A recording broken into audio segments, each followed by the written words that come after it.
இறை அன்பர்களுக்கு வணக்கம். எல்லா நலங்களும் எல்லா வளங்களும் உங்கள் இல்லத்தில் நிறைந்து இருக்கட்டும். எல்லாம் வல்ல தட்சிணாமூர்த்தி அருளோடு.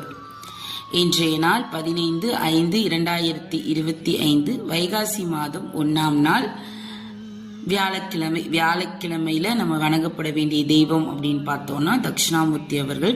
தட்சிணாமூர்த்திக்கு விளக்கு போட்டு ஒரு சுண்டல் மாலை, முடிந்தால் ஒரு சுண்டல் மாலை அணிவித்து நமக்கு என்னெல்லாம் வேணுமோ எல்லாத்தையும் கேட்கலாம். கடன் பிரச்சனையா இருக்கட்டும், தொழில் முன்னேற்றமா இருக்கட்டும், உடல் உபாதைகளாக இருக்கட்டும், திருமண தடைகளாக இருக்கட்டும், எதுவா இருந்தாலும் ஒரு 9 வாரம் நீங்க விளக்கு போட்டு தொடர்ந்து கடவுளை வேண்டிட்டு வரும்போது அவர் அதில் மிகப்பெரிய முன்னேற்றத்தை கொடுத்து உங்கள் வாழ்க்கையை வளமாக்குவார். இது உண்மை. இதை நீங்க செஞ்சு பாருங்க. கண்டிப்பான முறையில் உங்களுடைய எந்த பிரச்சனைகளா இருந்தாலும் அதில் நிவர்த்தி கிடைக்கும். இன்றைய நாள் சிவனுக்கும் முருகப்பெருமானுக்குமே உகந்த நாள் அப்படிங்கிறதுனால உங்கள் அருகில் உள்ள சிவன் கோயிலுக்கும் நீங்க சென்று வரலாம். முருகப்பெருமானையும் வழிபடலாம். இன்றைய நாள் கார்த்திகை மற்றும் ரோகிணி நட்சத்திரக்காரர்களுக்கு சந்திராஷ்டமம் இருக்குங்க. அதனால சந்திராஷ்டமம் இருக்கக்கூடிய நட்சத்திரக்காரங்க கவனமாக இருங்க. கோவில் வழிபாடுகளில் ஈடுபடுங்க. கடவுள் சிந்தனையில் மூழ்கி இருங்க.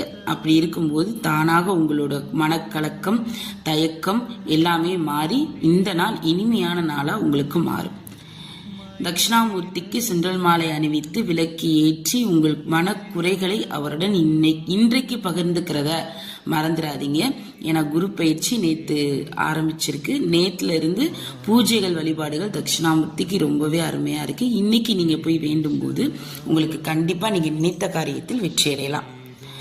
இந்த வீடியோ உங்களுக்கு பிடிச்சிருந்தா லைக் பண்ணி ஷேர் பண்ணுங்க. இது போன்ற வீடியோக்களை தொடர்ந்து பார்ப்பதற்கு நம்மளோட சேனலை சப்ஸ்கிரைப் பண்ணுங்க. இறைவன் அருள் எல்லா வகையிலும் உங்களுக்கு கிட்டட்டும். மகிழ்ச்சியும் மன நிம்மதியும் உங்கள் வாழ்க்கையில் நிறையட்டும். நன்றி.